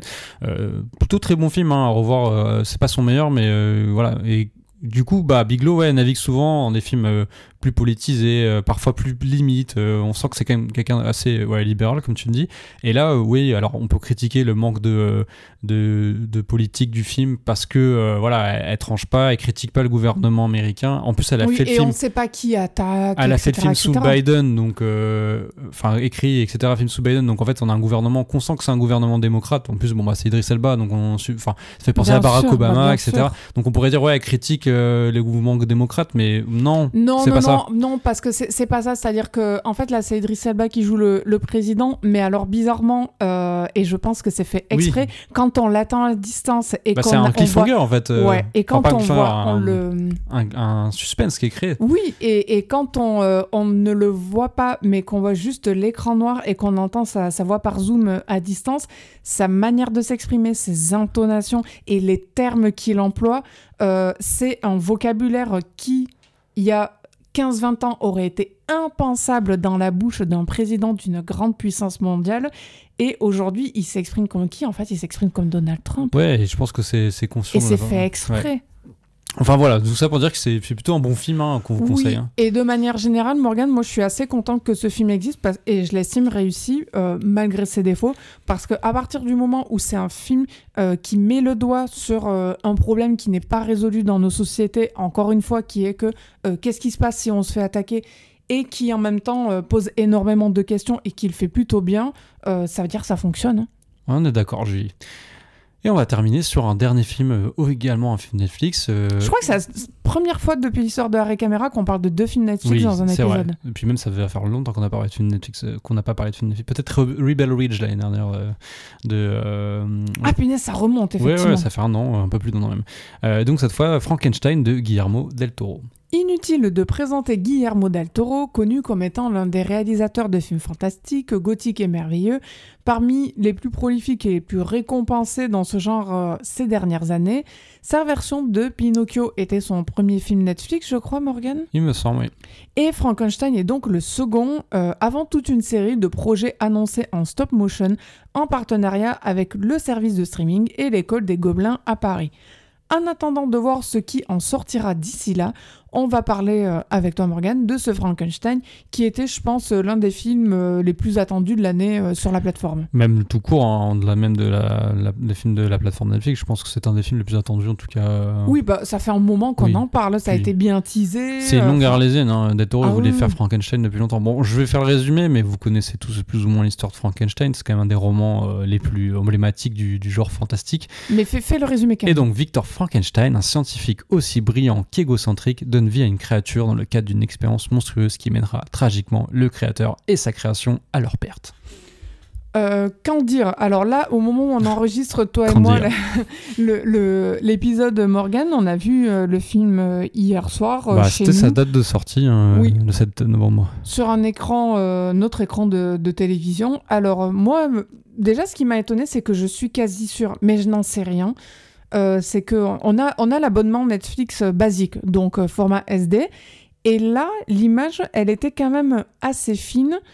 J'ai l'impression, et toi tu m'as dit la même chose, que le film, en tout cas pour son lancement, était diffusé en version HD. Je sais pas si c'est vrai ou pas, mais j'ai vu quand même une différence entre Frankenstein et le reste des films qu'on a regardés sur Netflix. Tout ça pour dire que je vois ce que veut faire Julie, c'est pour dire qu'on a vu quand même le film dans des conditions légitimes, et que quand on va parler... Des conditions légitimes de gens qui le voient sur leur télé et pas au cinéma. Mais je veux dire... Même si ça aurait été mieux au cinéma, on est tous d'accord. Certes, mais ça n'aurait rien changé sur le côté hideux d'une grande partie du film. Voilà. C'est ça. Alors, entendons-nous. Qu'est-ce qu'on veut ? Oui, c'est moche. C'est ultra moche. Pas tout, mais une belle partie du film. Voilà. Non, mais c'est un peu dégueu, quoi. Enfin, c'est-à-dire, moi, j'ai eu l'impression d'être face à mon fameux fond d'écran Windows XP des années 2000. Mais... Oui. Qu'est-ce que je veux dire par là ? Non, pas que. Ce n'est pas une question de costumes. Même les costumes, bon, chacun trouve midi à sa porte. Moi, j'ai trouvé que les ailerons sur Mia Goth et les autres femmes, c'est absolument ridicule, mais bref. Oui, peu importe. C'est un peu comme... Alors, Coppola, lui, avec son Dracula, il avait osé de faire des choses qui s'étaient mieux réussies. Oui, mais voilà, c'était des choses choses qui sont pas forcément en lien avec l'époque du film. Et pourquoi pas ? Et c'est bien, c'est très bien. Voilà, mais... il faut arrêter de faire les historiens dans les films. Oui, ça ressemble pas à l'époque. On s'en fout. On est au cinéma, on fait pas un cours d'histoire. Si on fait un cours d'histoire, on va faire un cours d'histoire. Et si on veut un film, on va voir un film. Enfin bref, je dis ça parce que moi, j'ai horreur de ça. La tendance et la mode. Voilà, la mode de ces dernières années, c'est des médias en quête de clics qui invitent des historiens qui vont nous dire « Oui, mais là, c'est pas tout à fait exact par rapport à l'époque. » Je m'en fous. Je vais voir du cinéma. Je vais pas voir ton cours d'histoire. Puis c'est pas comme Gladiator qui te met une frise romaine écrite en anglais. Voilà. Oui, non, mais ça c'est un problème d'américain. En tout cas, là, pour le film, voilà, les costumes, les goûts et les couleurs, je veux bien. Les décors, en soi, je veux bien. C'est original, c'est recherché, c'est très fourni, c'est très rococo. Ok, s'il veut Del Toro, pourquoi pas ? Bon, c'est sympathique. C'est dans la lignée de ce qu'il avait fait avec son film assez pas ouf avec Jessica Chastain. C'est dans la Tom lignée. Hiddleston. Oh, j'ai oublié le nom. Hein. Mais bon, pardonnez-moi, mais voilà. Mais la manière, alors, quand on dit hideux, la manière dont c'est filmé, c'est tellement plat et je trouve que c'est pas du tout rendre service à la fois à ses costumes et à ses décors. À ses acteurs aussi. Voilà. Oui, non mais on est d'accord. Les effets spéciaux, les CGI parfois c'est atroce. Ouais. Mais alors atroce, genre c'est... Enfin je veux dire, à deux doigts de se mettre du sérum physiologique dans les yeux quoi. Bah, le pire c'est quand c'est vraiment des scènes full CGI en fait, là tu vois que ça va pas. Par exemple l'ange Gabriel qui apparaît au Docteur Frankenstein et pourquoi 3-4 mettre fois. de l'argent là-dedans? Ouais, Enfin, sachant qu'il y a des moments où c'est mieux fait, évidemment, parce qu'en fait, Frankenstein, pardon, Del Toro était quand même un partisan de l'animatronique, des choses qui sont faites bien artisanales, sûr. et ça c'est ce qu'il y a de mieux, hein, les oui. maquillages, etc. Mais il y a beaucoup de séquences, évidemment, après, tu peux pas pondre une tour de nulle part, là, le truc qui fait partie de son laboratoire. Mais bien sûr, mais voilà, sûr, tout n'est pas franchement et l'esthétique globale est assez laide. c'est ça, voilà. L'image, c'est bizarre, c'est-à-dire que d'un côté les couleurs sont saturées, mais d'un autre, comme le film est imbriqué et enfoncé dans la fameuse charte graphique Netflix, qui quand même a tendance, pardon d'être vulgaire, mais à saloper à l'image absolument tous les films qu'ils produisent. Bon, bah, c'est laid, voilà, je suis désolée, c'est laid. Et oui, j'ai bien vu sur Twitter, il y a plein de types qui sont, et je dis des types parce que jusqu'à présent, il n'y a aucune femme qui est venue m'embrouiller. Il y a plein de types qui sont en train de s'exciter sur le fait que j'ai dit que c'est laid. Bah oui, mais en même temps, je suis allée voir tous vos profils, vous êtes tous des geeks, donc j'estime que vous n'avez aucun sens de l'esthétique. Non, mais je dis oui, déjà, oui, t'as raison. Non, mais sérieusement, enfin, c'est laid, quoi. Je regardais le budget, c'est 120 millions de dollars. Et non, l'esthétique, pardon, juste pour conclure là-dessus, Morgane, n'est pas une affaire subjective. C'est comme tout dans la vie, il y a des gens qui sont plus doués pour la cuisine et d'autres qui ne le sont pas. Eh bien, il y a des gens qui savent mieux ce qui est beau et d'autres qui ne savent pas ce qui est beau. Oui, non, mais oui. Oui, je dis. Voilà, c'était son manifeste, je suis d'accord avec toi. Mais non, mais c'est surtout que, en fait, visuellement, c'est quand même parfois très. Ça me fait penser à du Jeunet par moment. Enfin, je veux dire, c'est pas...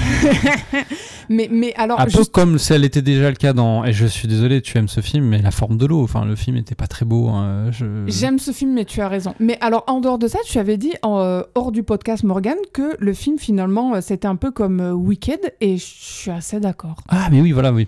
Oui, le film témoigne un peu d'un manque de savoir-faire en fait. Alors bon, c'est pas la faute du cinéaste. Hein, je pense que c'est aussi un problème globalement de production. D'une perte aussi des talents alors parce qu'ils sont plus habitués à travailler en fait comme avant. C'est ça. Des techniciens en fait, le chef opérateur je suis pas sûr, mais bon la partie effets spéciaux, mais aussi la partie étalonnage, etc. Je pense qu'il y a une fuite des talents ou soit elle s'est pas renouvelée ou alors elle s'est raréfiée en tout cas. Non, mais il y a un savoir qui se perd, c'est indéniable. Et il y a un peu de la même manière, Morgane, comme il peut y avoir en photographie par rapport aux films négatifs, il se passe ça pour le cinéma. Mais voilà, faut le reconnaître. Hein. Et comme c'est un film qui a été globalement fait avec des fonds américains, etc., donc c'est des équipes américaines, je pense que comme ça fait quand même pas mal de temps que Hollywood ne produit beaucoup de films laids, je pense que ça questionne quand même. Ça s'inscrit dans le mouvement du lait. Alors c'est moins laid que pas mal de films Marvel.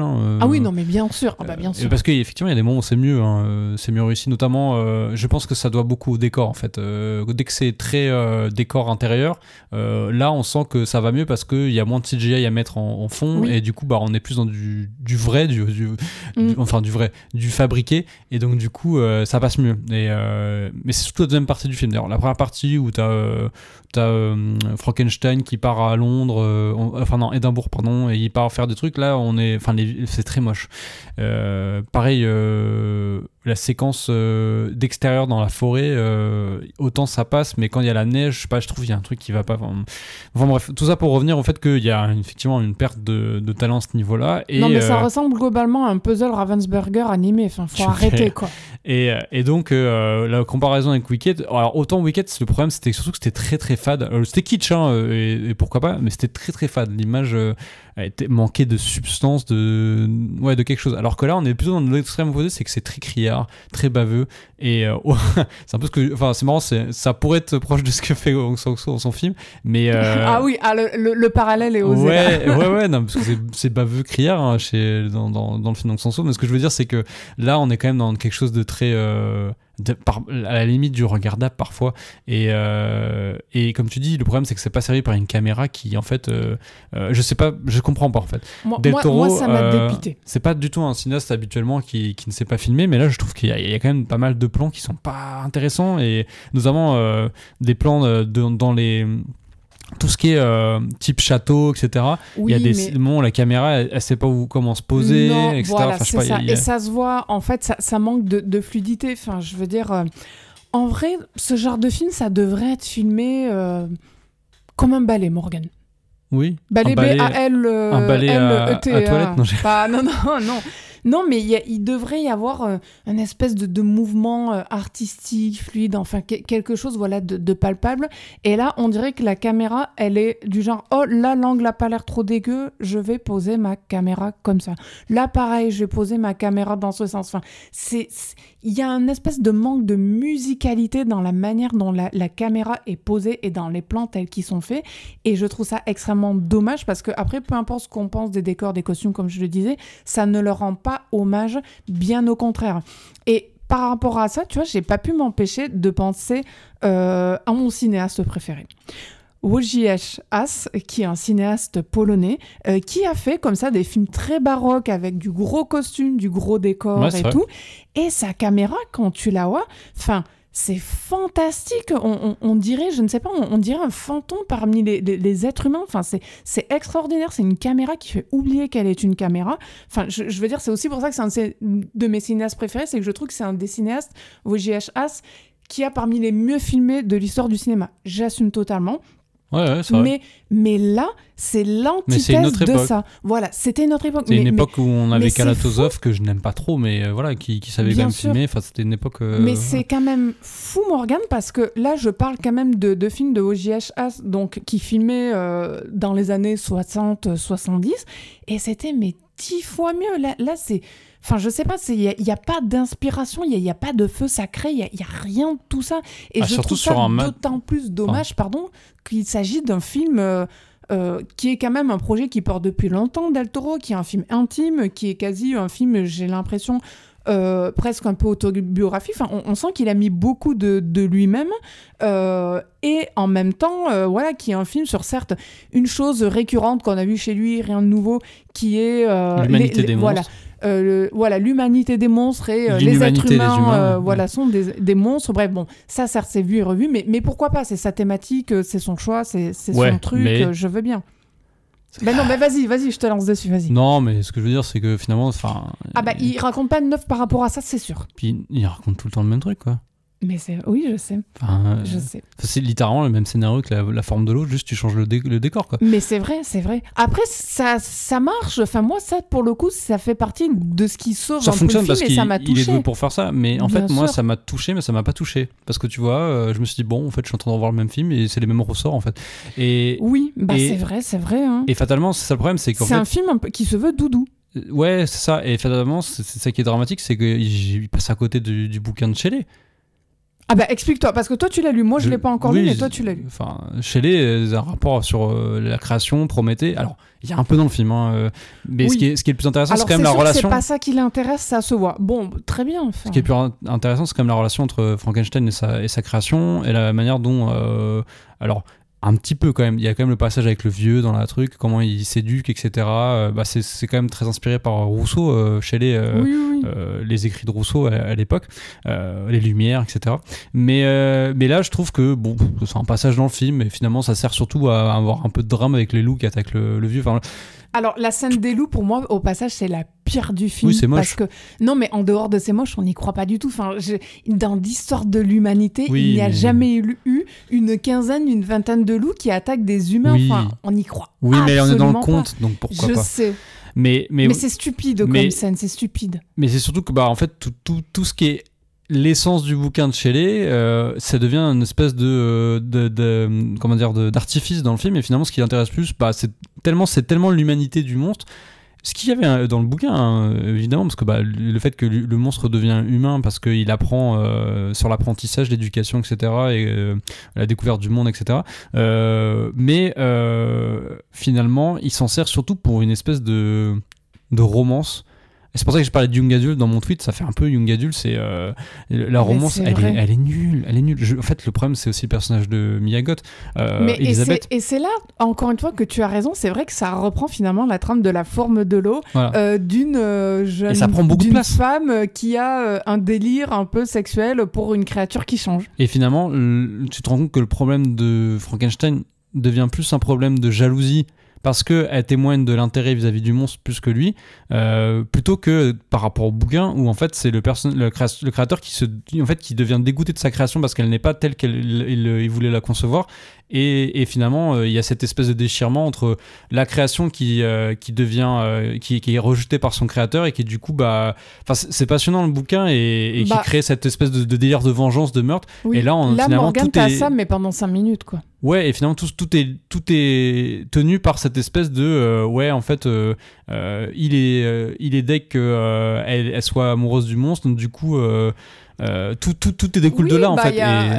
Après c'est un peu et ça. On dirait des trucs style Twilight et tout. Enfin désolé. Oui, mais non mais c'est vrai, non mais c'est un peu le côté un peu nunuche des derniers films de Guillermo del Toro. Enfin moi le précédent ça allait encore. Non, Pinocchio, oui, je suis sévère. Et je parlais même de celui d'avant, Nightmare Alley. Finalement, c'était pas si nunuche quoi. En termes d'écriture, c'était pas très réussi. Mais au moins, il sortait de son canevas, le monstre. Voilà. Non, mais là, enfin, moi, je l'avoue, je suis un peu déçu. C'était très long.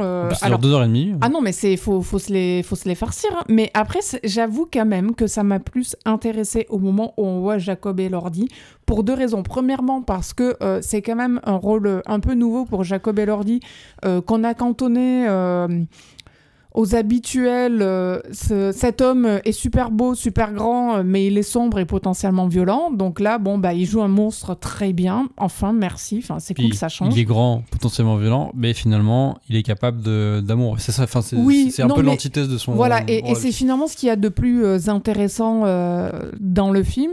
Après, le côté apprentissage et tout, c'est un peu facile. Moi, ça m'a touché quand même. Enfin, je veux dire, là, en fait, pour le coup, je trouve que le film m'a fait vivre quelque chose, et c'est normal parce que c'est dans ce créneau-là que Guillermo del Toro lui-même est le plus à l'aise, que dans la première demi-heure, 3/4 d'heure du film, rien à faire. Mais alors strictement rien à faire.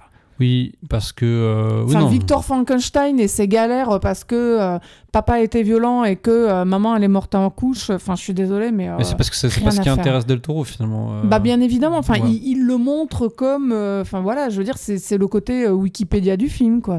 Je dirais pas ça, mais oui. Non, c'est surtout que, finalement, les scènes, elles sont moins inspirées...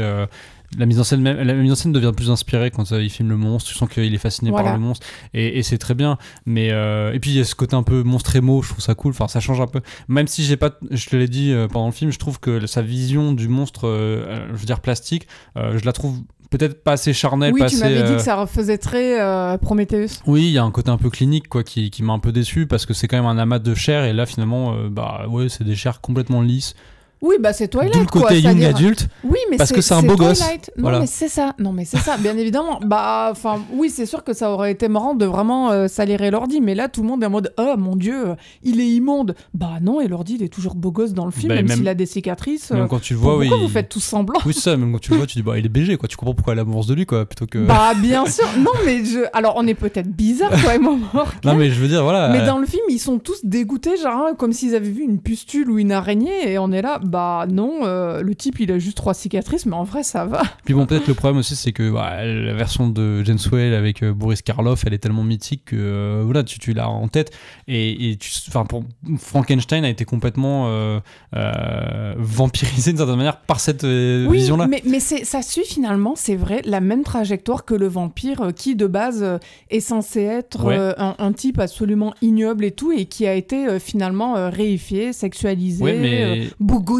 Mais ils en ont fait des choses avec cette idée de la séduction, parce que le vampire séduit. Oui, et là on n'y est pas encore, c'est sûr. Voilà, mais et encore la différence avec Dracula, c'est qu'il y a eu tellement de versions de Dracula différentes, et on peut citer plein de versions réussies. Frankenstein, c'est quand même un conte peut-être même meilleur que le bouquin de Bram Stoker. Non, je l'ai pas lu, mais non, Bram Stoker c'est vachement bien. Oui, mais le bouquin de Mary Shelley il est quand même incroyable aussi. Oui, mais bon, je veux dire, pas ce débat. En termes de film, je trouve qu'on a du mal à redépasser le bouquin de James Whale, et là, de Toro, il passe à côté de son sujet, je suis désolé. Et finalement, moi, le passage que j'ai préféré, c'est, oui, effectivement, quand on est plus concentré sur la version de Frankenstein, parce que le film rejoue cette idée de version qui s'oppose, etc., qu'il y avait dans le livre de base, avec l'idée de l'oralité, de la transmission. Mais finalement, le mieux, c'est vers la fin, quand il y a la confrontation entre les deux, quand ils se retrouvent, et ça, c'est bien. Mais ouais, 2h30 pour ça, pourquoi ? Mais après, j'aimerais, voilà, et c'est ce que j'avais abordé un peu dans Smashing Machine, et là, je vais faire finalement aussi une critique similaire, c'est que, alors, j'adore Mia Goth en tant qu'actrice, et elle est très bien dans le film, c'est pas la question, mais les réalisateurs masculins, faites un effort pour écrire des personnages féminins. Moi, j'en ai un petit peu marre, voilà. Donc là, c'est le même problème. C'est-à-dire que Mia Goth, elle a vite fait une passion, elle aime bien les insectes.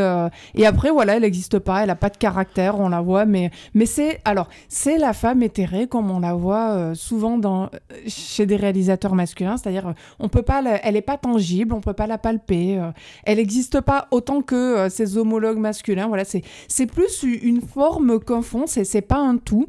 Et je trouve ça vraiment très exaspérant et assez dommage. Et je trouve que les personnages féminins méritent des écritures plus fournies, plus approfondies, plus complexes, et pas d'être simplement des espèces d'avatars ou des reflets du rejet ou de l'acceptation des hommes. Bref, en fait, il faut écrire des personnages féminins un peu indépendants du regard des hommes et pas liés qu'à lui. Sur ces bonnes paroles, on a fini sur Frankenstein et sur le programme du jour. Et donc, comme on vous avait dit, on sera de retour après le Japon. Donc, ce sera début décembre. Donc, il n'y aura pas d'épisode avant ça. On va pas faire d'épisode de Japon. Mais on sait qu'on aura pas mal de films à rattraper. Du coup, on risque de faire un épisode assez... Costaud. Oui, et puis plutôt proche dans la temporalité. Alors, l'idée, c'est, je pense, parce qu'il y a Avatar qui sort le 17 décembre, c'est de faire un épisode avant et un épisode après Avatar dans la durée. Donc quand je regarde le programme, il y a des films qui ont l'air pas mal intéressants, notamment en novembre, en notre absence, vous pourrez aller voir, et qui pourraient nous intéresser pour le podcast. Je pense Running Man, Why Not. Toi tu l'attends, je sais que t'aimes bien, comment il s'appelle, Glenn Powell. Oui, j'adore. Moi, j'aime bien le film des années 90 avec Arnold Schwarzenegger. Je l'ai pas vu, pourquoi pas. Oui, tu pourras comparer les deux. Wicked partie 2, parce qu'on avait vu le premier, qu'on avait plutôt aimé. On en avait parlé dans le podcast, il me semble. Et là, c'est la conclusion, en fait. Donc, on pourrait faire un épisode dessus. Je vois que le 26 novembre, il y a 2 films qui sont... 3 films. Il y avait aussi le Eleanor the Great de Scarlett Johansson qu'on n'avait pas vu à Cannes. On verra si on le voit ou pas. Je sais pas. Ouais. Je sais pas. Parce que là, je vois quand même que le 26 novembre, il y a Bugonia. Ah, j'ai cru que tu allais me dire Zootopie 2. Zootopie 2, absolument. Non, mais moi, je fais l'impasse parce que j'ai pas aimé le premier. Donc, je n'ai pas vu le premier. Donc, moi, je fais partie des gens qui avaient pas aimé. Il y a le Rebecca Zlotowski qu'on a manqué à Cannes. Oui, tout à fait, vie privée. Et il y a la voix de In Rajab qui a gagné le Grand Prix à Venise et qui avait fait un grand bruit et qui a un film notamment sur les atrocités en Palestine. Donc oui, c'est effectivement un film qui nous intéresse énormément sur le papier. Le 2 décembre, je regarde Five Nights at Freddy's 2, ce sera non, même si le premier on l'a vu, mais c'était dans l'avion, donc c'est un film d'avion à mes yeux. Et en fait, je regarde, il n'y a pas grand chose. Il y a peut-être potentiellement le Men to My Love Conto Doué, mais il faudrait que tu vois le 1, donc je vois pas trop l'intérêt. Peut-être d'ici là, non, mais je peux. Hein. Mais voilà, un film de Keshish, c'est pas tout le temps qu'il y a un film de Keshish. Mais non, mais je peux. Pourquoi pas en parler? Et je pense que, voilà, pour le programme, ça sera suffisant, à moins qu'on déborde sur la semaine suivante. Oui, mais en fait, la semaine suivante, il y a Résurrection, on va peut-être retourner le voir. Oui, mais est-ce qu'on va faire un épisode dessus? Ah, je sais pas. Non, parce qu'on a déjà parlé en long et en large. Sauf si tu as absolument envie d'en reparler. Non, peut-être pas. Je sais pas. Pour moi, c'est le meilleur film de l'année, donc je sais pas. Ah, mais attends, si, il y a ton bébou, il y a le nouveau film de Scoot Perkins. Mais comment tu parles? Non, mais je rigole, tu l'aimes bien, le nouveau film de Scoot Perkins, l'élu. Donc, Mais quand ça? Le 10 décembre. Donc, mais on ira le voir. On pourra faire un épisode. On pourra considérer que c'est le dernier film dont on parlera, parce qu'après, à partir du. J'ai cru que tu allais dire le dernier film d'Osgood Perkins parce que tu n'en peux plus. Non, tu te tapes bien les films donc Sanso, donc je veux bien. Merci. Par amour pour toi et par. C'est bien aimable. C'est normal aussi d'accepter d'aller voir ce film. Et puis j'aime bien les films d'horreur, donc tu sais. Et donc oui, après, à partir du 17 décembre, on change de dimension et on arrive sur les gros blockbusters. Donc je pense que là, à ce moment-là, on fera un autre épisode fin d'année. Donc ça coïncidera avec la sortie d'Avatar et du coup un top de l'année. Voilà. Donc ça fera. Donc ouais, je suis en train de promettre 2 épisodes en décembre. Attention, on va essayer de le faire, mais je pense qu'il y a de quoi faire. Donc voilà. Donc d'ici là, portez-vous bien, allez voir des films, mais pas que. Faites autre chose aussi, profitez-en. Et, oui. Sortez au cinéma, mais sortez aussi en dehors du cinéma. Voilà. Donc nous on va partir en voyage, donc voilà. On va partir faire nos valises après le montage de l'épisode. Ouais, juste après on part demain, donc voilà. On vous dit bonne écoute et à la prochaine. À la prochaine.